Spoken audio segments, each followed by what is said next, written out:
Good afternoon, everyone. My name is Simi Bajaj. I'm Director of Academic Program for Information Systems in School of Computer Data and Mathematical Sciences in Western Sydney University. I would like to share this talk with you today on this topic. I wanted to say it, let's do IT. So let IS do IT, and IS, I'm referring to information systems. And with Bachelor of Information Systems, let's make IT. So that's the topic for the webinar today. I would like to start with acknowledgement of country with paying respect for Aboriginal cultural protocol and out of recognition that its campuses occupy their traditional lands. Western Sydney University acknowledges the Darug, Ura, Darwal, and Wiradjuri peoples and thank them for their support of its work in their lands in Greater Western Sydney and beyond. I would like to inform that this webinar is being recorded. It will record for publishing on its website. The presenter's audio and video, including the screen shared content, will be recorded. So as attendees, your video and audio are not being transmitted. So you will not be visible or heard in the webinar. So you will also not be recorded. So only panelists are being recorded.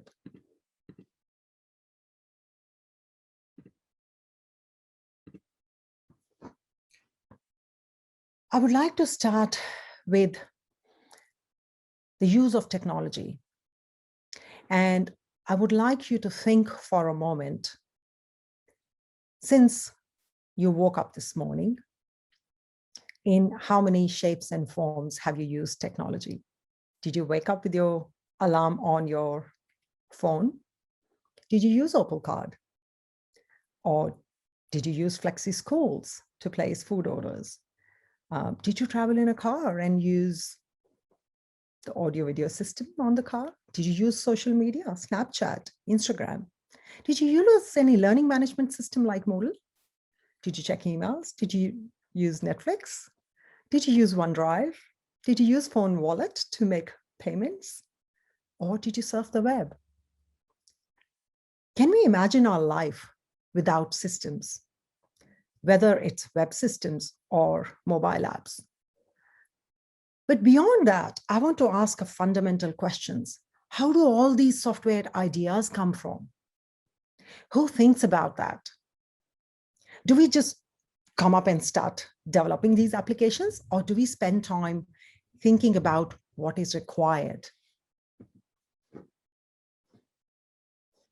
I would let you think on that and come back to that a little later.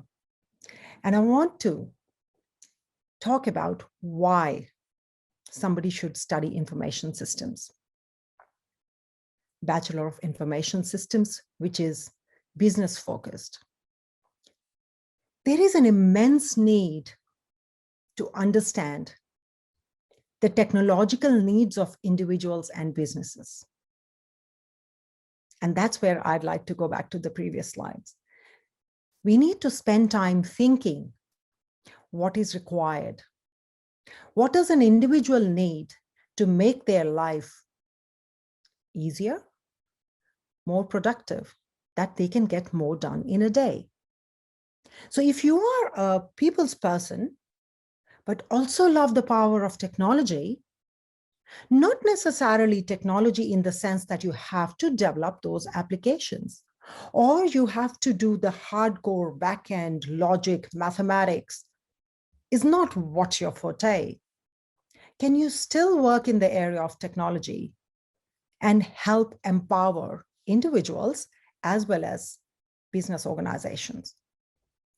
So to help identify information needs of people and businesses prior to developing information systems, study Bachelor of Information Systems. That does require you to have the knowledge of technology. You need to know how technology works. You need to know how programming works, but you don't have to do it yourself. You can contribute to identifying what is it that individuals need. You can contribute to identifying what sort of systems business need to help be more productive in carrying out their business processes, and then tell somebody else to develop it. How would that sound?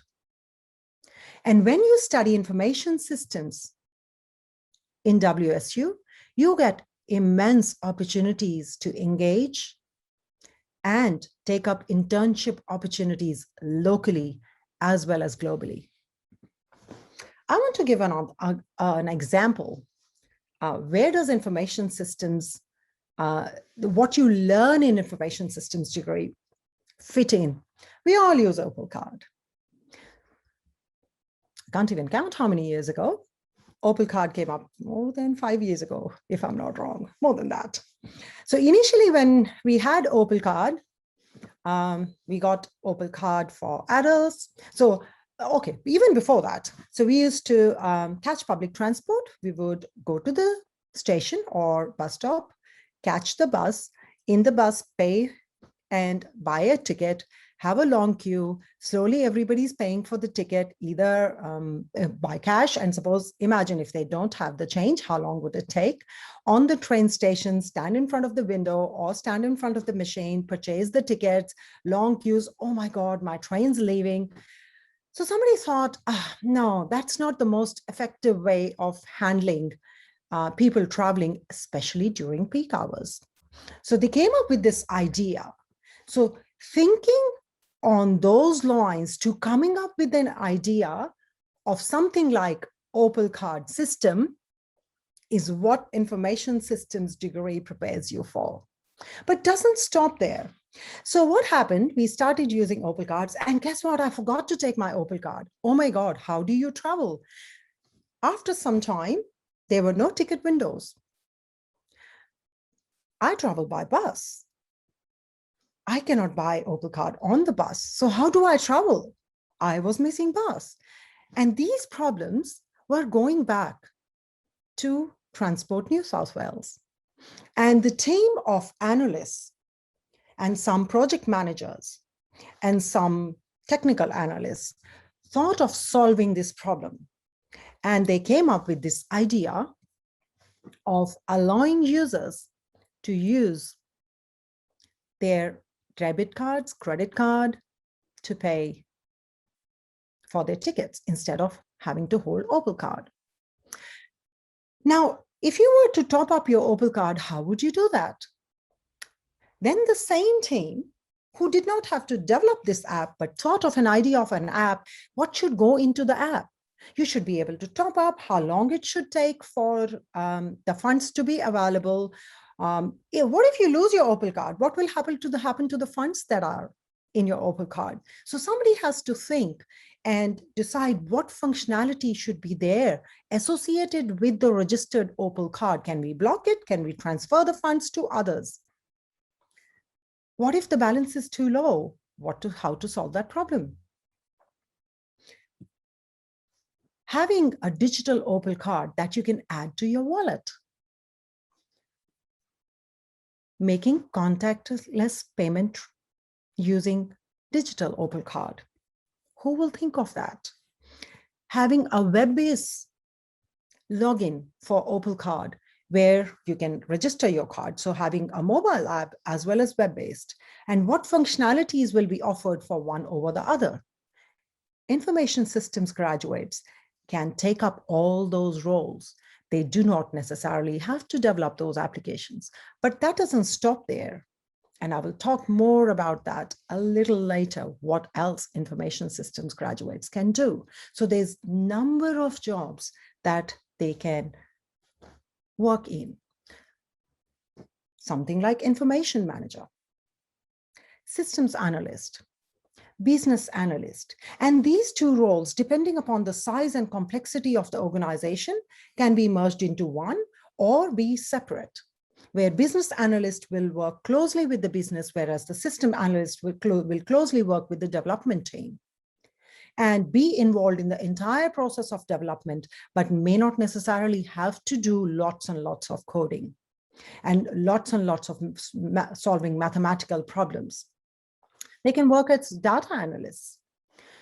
They can work as mobile developers, software quality analyst, health information analyst, project managers, security analyst, cloud engineer, IT sales analyst, and many more.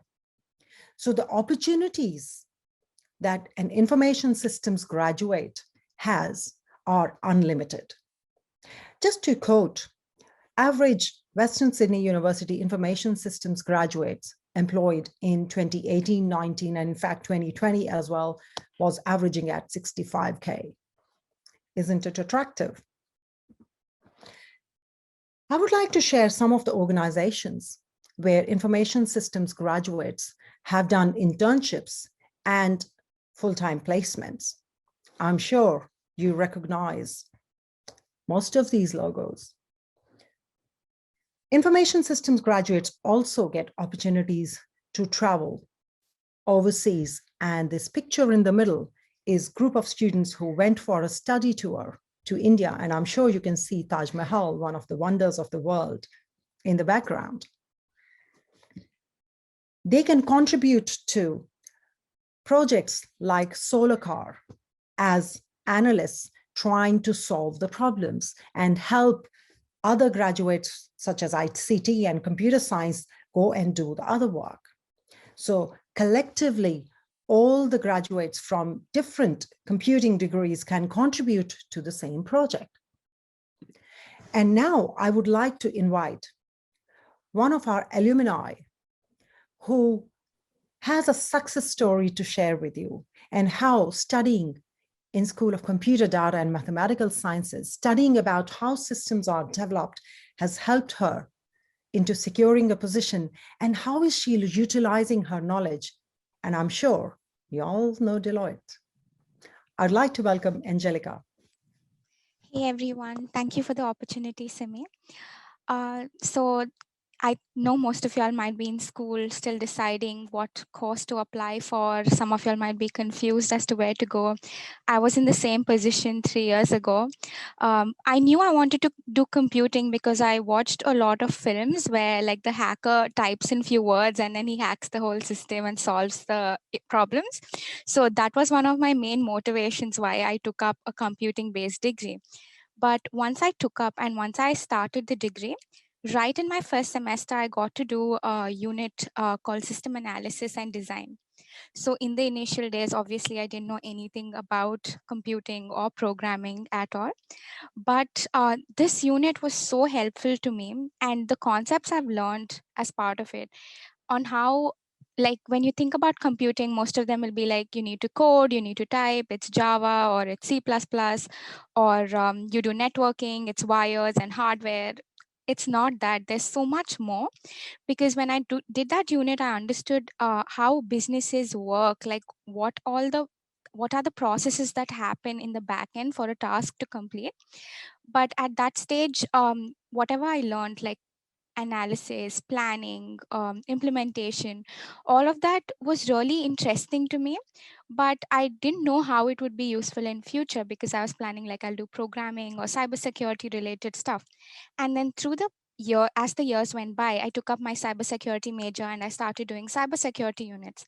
But what I noticed was in every unit I did or every capstone project I did, they were places where I had to analyze the business, I had to analyze the problem so that I can develop a solution. I won't be able to like code directly or identify a problem without knowing the background or without doing the analysis. And even now, as I work at Deloitte, it's been 2 to 3 months since I've started, but they gave me a project. I'm doing more of cybersecurity related work, but then they asked me to do some JavaScript or something like that. But then when I understand why I'm doing this, it's because there was a problem that was analyzed that has been solved. And it's so easy for me to now understand these concepts and work quicker because I've learned all of this at uni. They are like use case diagrams and process flows and all, which most of them are finding it difficult to understand because they concentrated on the coding aspect. But it's easier for me because I know the back end of it. I know how the business processes work, how the planning and analysis phases work. So it has been a real joy doing this unit, to be honest, because it not only helped me with my uni life, helped me score better in other units, but also at work, because it's making my work much more easier.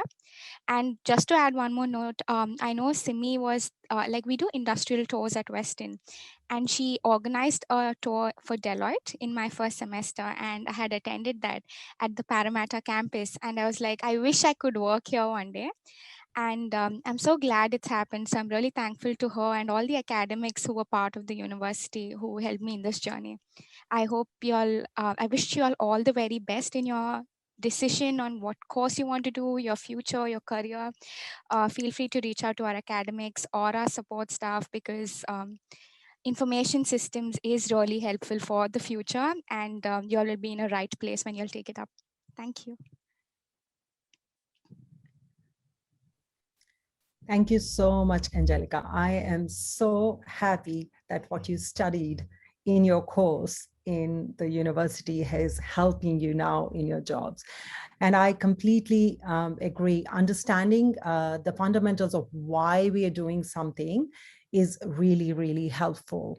And there's hierarchy of people who collectively solve the problem. And there's any problem is pieces is collective pieces of a puzzle, and different roles within our project solves that puzzle collectively. So we do need to understand, but to understand a problem and to find a solution for the problem, it is really important to have the knowledge of technology, of programming, how databases work, how networks work, how mobile applications are developed, how web-based applications are developed. So those fundamental building blocks are really, really important. And we do cover that in information systems program. Thanks for your time. So let's move on. So here I have few other students who are graduates of Bachelor of Information Systems who are working in good roles. I have Daniela, she works for SAS. I have Gilbert, who works for Insurance Australia Group, and I have Josh, who works for Commonwealth Bank. And in fact, it's a coincidence that all these three students had participated in that study tour that went to India. It is very important that while doing your academic qualifications, you do get opportunities and take up opportunities to do an overall professional development beyond just the academic qualifications.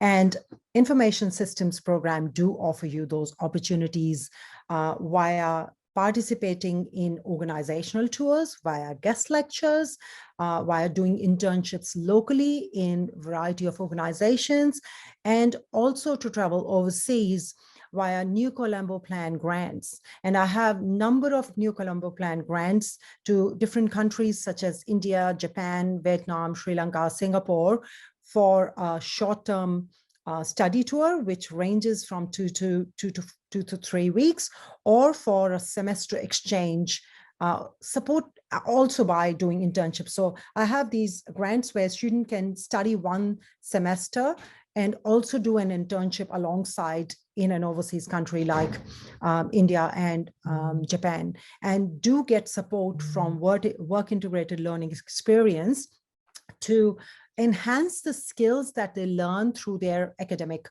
qualification. And if you see this picture on the side, this is another group of 8 students who did a semester exchange, and they did this internship in this organization called CSIO, Central Scientific Institute and organization, which is a very high quality research institute, and students got an experience to participate in the projects and learn a lot while they were doing a semester exchange in the overseas university.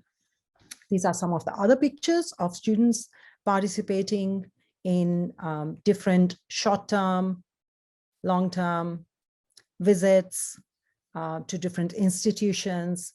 So opportunities are enormous.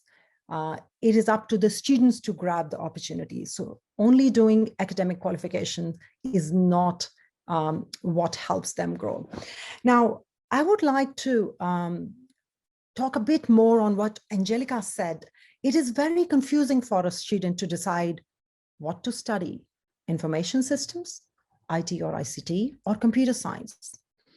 So IT overall is such a hot topic, and IT jobs, there's so many of them, but it is confusing for students what to study. So let's do some clarity for you guys as future IT professionals. So there's two ends of the spectrum. One is computer science, which is algorithm development, high-end programming, logic development backed by maths, algorithm development, architecture, data structures, physics. So it's that end.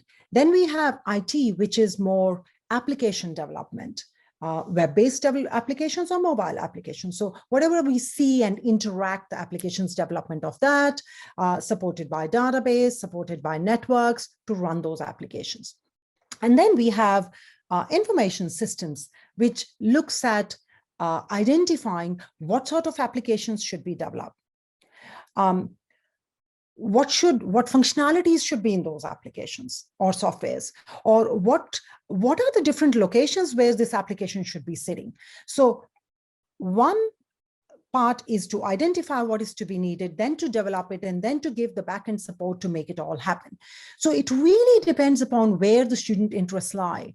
If you are really passionate about talking to people and you think you can make a difference and you have good communication skills, you don't have to sit behind a machine and just code, is not what interests you, you will come for information systems. But if you think that you love to develop applications, but you're not a people's person and you do not like to interact much with people, you might do application development. Or if you really want to work something with logic and with the bend of physics and mathematics, you can do computer science. So it really depends upon where your interest lies, is what you would study. So I would like to mention, regardless that we in information systems, we solve business problems, but it is very important to understand how technology works. And what is covered in information systems vary from university to university. But here in Western Sydney University, we do work on